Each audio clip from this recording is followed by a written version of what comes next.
I don't know. I hope it's prosthetic. What, the nips? Yeah. You want to milk prosthetic nips? It's a bit kinky. She's milking real ones, so. Ooh, here you go, lamb. There's your opportunity. Her eyes are facing in this direction. Hello, we're here at the Melbourne show. With the Melbourne show, they've given us a little bit of money to spend, which we love. We don't like spending our own money on junk. There's cattle today. There's cattle judging and heritage sheep breeds, and that's why we're here. There's also rides and scam games and shit. Let them show the rides and scam games. You could die. It's not guaranteed. So this is pretty much, would you say it's like an American fair? Yeah. Pretty much. Got booths of like people that are selling shit, but then you've got rides and you've got animals and all that sort of stuff. We'll head straight over to the animal slam. I think there's beefies here. And over, this is a horse thing of some description.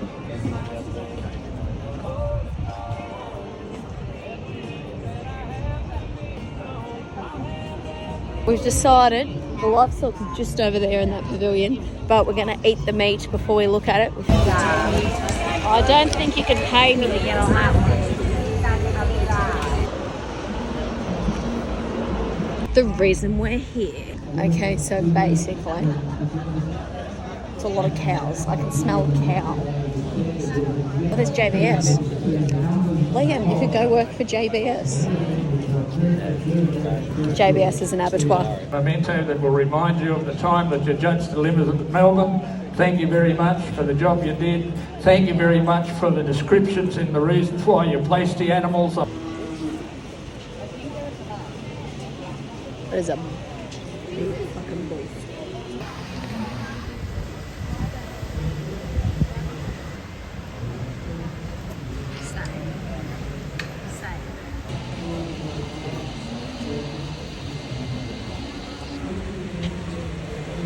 Get on those nips, you slimy rat. They're so much slimier than sheep.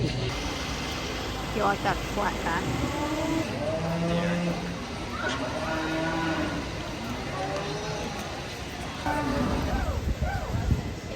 Here's everyone's favourites, the Highlands. Couldn't do the horns personally. Here they are. The most expensive sheep in the country. Except the Teddy Kilrats. Look at them. I assume. But I might add a bit of context in here because apparently I haven't done a very good job. The Valais Blacknose sheep, they're new to Australia, I think. I looked up the website. I think they came over here from the UK in 2020 as like an embryo sort of situation. So I don't think there's many of them in Australia. I did look to see, you know, what they're used for. My conclusion was pets. Their wool is for carpets and felting, so it's a very coarse wool. And, you know, coarse wool's not worth much. And then they take 18 months to mature. For context, our sheep, like the Primelines, the whites, like even the crossbreds, looking at 8 to 12 months. So very slow maturing. So their meat would take ages. To get there. So my conclusion is they're for pets. Also the price. When I took this clip here, I thought I was taking a photo and apparently I didn't, and I didn't notice it was a video. Basically what I was taking a photo with a price. Context on me saying that is Tatty Keel, which is where I got the whites from. They're obviously a stud, and their reserve for a purebred Australian white ewe in lamb to their best sires is 1,500. That's their reserve. And then these ones, an F1, so it's a 50-50. So it's 50% black-nosed and 50% something else, is $4,400 for a ewe. 50%, that's mental. So then I looked into it, and there's 3 tiers. So you've got F1, 2, 3. The more Fs you get, the more purebred they are. So F1 is like 50 roughly. F2 is around 75. And F3 is mid to high 80s. I will show you So you don't think I'm making this shit up for a wether, which is a castrated boy, $500 for a first cross, up to $5,000 for a purebred wether. $5,000 for a wether. Fucking. So we know it's about $4,400 for an F1, so first cross. But if you want to get a purebred with a full genetic background, $25,000 for lambs. And upwards for mature stock. I died. That's mental, that is. What I'd be doing is I'd be buying a ewe, flushing her, getting a ram, and then embryo transferring into good maternal ewes. Lots of questions on these sheep. I don't understand the appeal, honestly. It's like we've got Primelines that look similar to this. Look, I sound very negative here that I'm like shitting on this breed. Sugar-coated. I think it's a fad breed at the moment, similar to the Highland cows. It's a fun breed for hobby farmers to have. It's an expensive breed for hobby farmers to have. Everyone's cool to do their own shit. Not sugar-coated. If you want to buy these, I've got some great culls you might want to buy. Here's the exciting shit. Sheep. Right, and then face downs. Looks like a Primeline. Same. This is what I think the Primelines are bred from. This is a British breed. For those of you watching at home and watch Cammy, this is what he runs. Strip shire. God, could you imagine shearing? It's got wool all the way down to its boobs. Oh.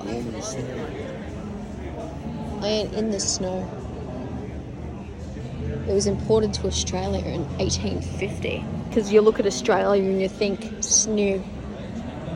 Oh, look at that ultra fine goodness. I think that even says that ultra fine. Look at that.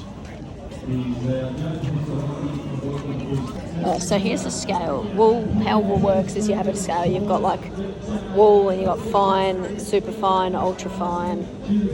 I think ultra fine's the best, and each one's got different microns. That's how you do it. And Liam's off looking at the crushers. What do we got? A Lincoln.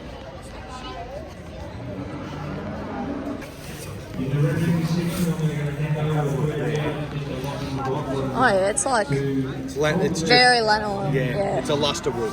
Yeah. Jeez. That's not what I expected at all. No, it's when not. I looked at that, I'm like, that'd be fly blow. No. We get less fly blow in these guys than we do in our South Suffolks. Wow, okay. Real? That's their faces. Yeah, their faces look like crossbreds. Just a little bit fatter. Yeah, especially the ram looks very crossbreedy. And his Dorsets, that's what they look like with horns. Don't think he has much peripheral vision. No, that's crazy. So he sticks his ice cream cones on a hot day. Yeah. For context, we have pole Dorsets, so pole, no horns. That's what they look like with horns. It's kind of merino, isn't it? Incredibly hard to drench. A pen full of those. Yeah, until it goes in your leg. Oh, we learnt all about the different sheepies, didn't we, Liam? Yep. It's interesting that all the sheep in Australia came from those breeds. Oh, you can see the traits in our breeds. Liam's trying to run away from me. You can see the traits that we've got now in those breeds. Liam, here's a ride just for you. I won't get sick on that. Yeah. The stall where they milk the cows. 1 o'clock. Is it 1 o'clock? Wait, look, Liam's just left me. What? Can you guess the grain? Do I get a prize?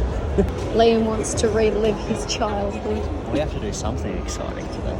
Oh, yeah. Okay, so in that one there, PCS means pieces. That's the sheep you pull off the wool. BLS means bellies. That's the sheep's bellies. It's worth nothing. Next to that is the fleece, and I can't see what's on the bag. Oh, look at them. They're keen for it. That one just ran into the pole. It's good enough to go into water. And if I get the thumbs up, which I've got from Tiana and from Susie, we're going to carry on. Now, this afternoon, we're going to milk these cows by hand. And this is how we used to milk cows around 90 years ago, when Pura first got started.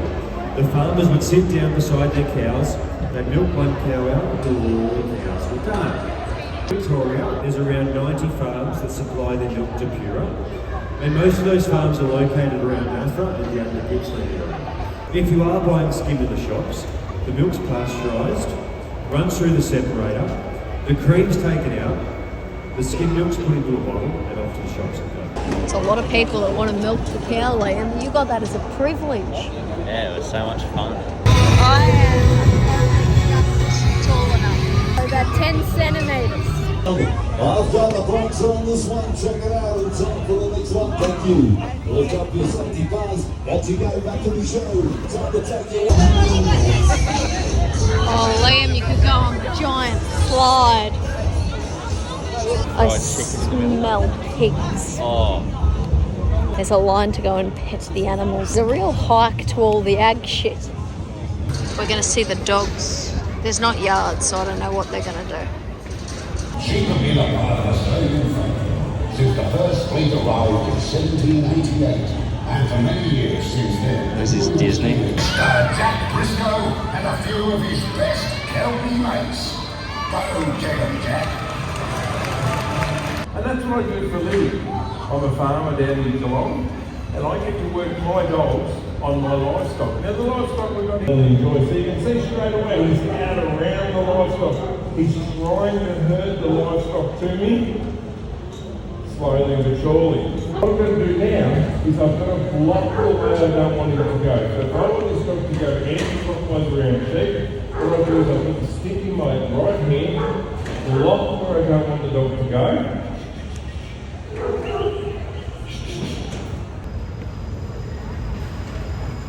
Right there. Now she set herself up, she's really keen, she knows if she's about to go the way she wants to go, just feel that. I think we're going to see them shearing. Welcome to another shearing wool handling demonstration. My name's Tom. I'm going to talk you through the shearing of a couple of sheep. Prepare the wool, trying to maximise the return to the growers. So Marion. Yeah, so the first thing that comes off the sheep is the belly wool. It's a teardrop shape. It's the closest thing to the ground. Collects vegetable matter, seed, burr, dirt, dust. Just going to place it in there. It'll have a different process to all the other lines. Stuart has a handpiece as his tool to cut the wool off. I have a puddle or a sweep to remove my wool. That's my tool. The shearer following and contouring around with the handpiece, taking that wool off in one piece.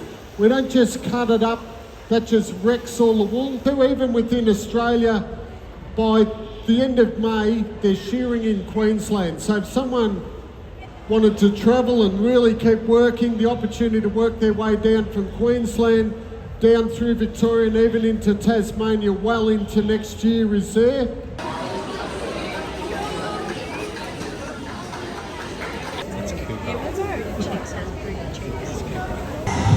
Okay, it seems to have stopped raining. Almost. Just drizzles.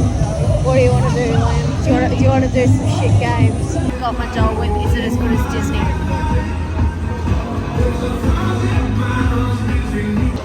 Animals do bond.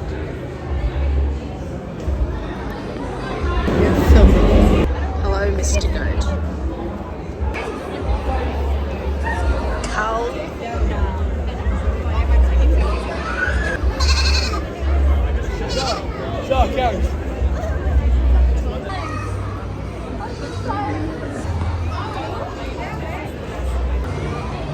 Are you ready to be immersed in farming experiences? It's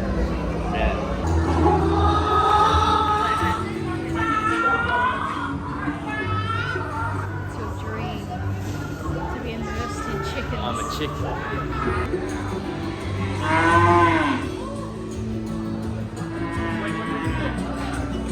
There's a thing where you can take a photo with a lamb behind us, but I don't know what they're charging, but give me $20, you can take a photo with 20 lambs. So these are show bags. This is like, I don't know if they've got these in America, but like if you go to the show, you get a show bag. It's like it's not like included, but it's like a mandatory Bag full of obligation. shit that you spend more on than you would at the groceries. Yeah, pretty much. Yeah. So we want chocolate.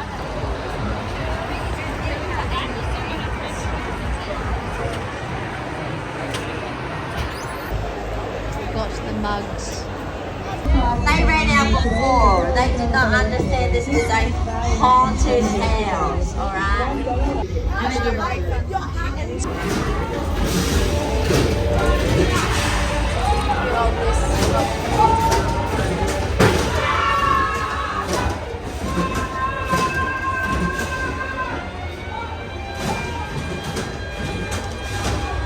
Why are you making me go first?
Context here, because I don't think I caught myself saying it, but it was like not it wasn't on par. We went to the horror nights at Universal over in Florida a couple of years ago. This was not close. Yeah, that's my review. Liam reckons I cheated because I stayed behind the other group. Cheese, meat, tomato, sauce, bacon, Typo. Lucky winner. You always know the prize diner. Thank you very much. Watch the TV screen for the order of ingredients. Then race against your friends and build the sausage on a stick. I did. Yeah, he's got a bow tie. Yeah, ladies, that's the next ride on this one. Next ride, got the points on. That's the day back to the show. Yeah, riders. Come on, little guys, give it a shot. Everywhere the winners. Hey!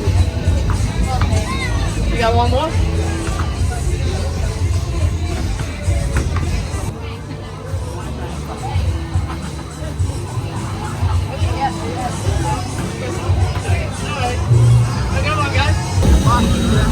Liam, you're gonna hit 2. Liam's gonna hit 2 balloons and get me a prize. He's got a pop one, so.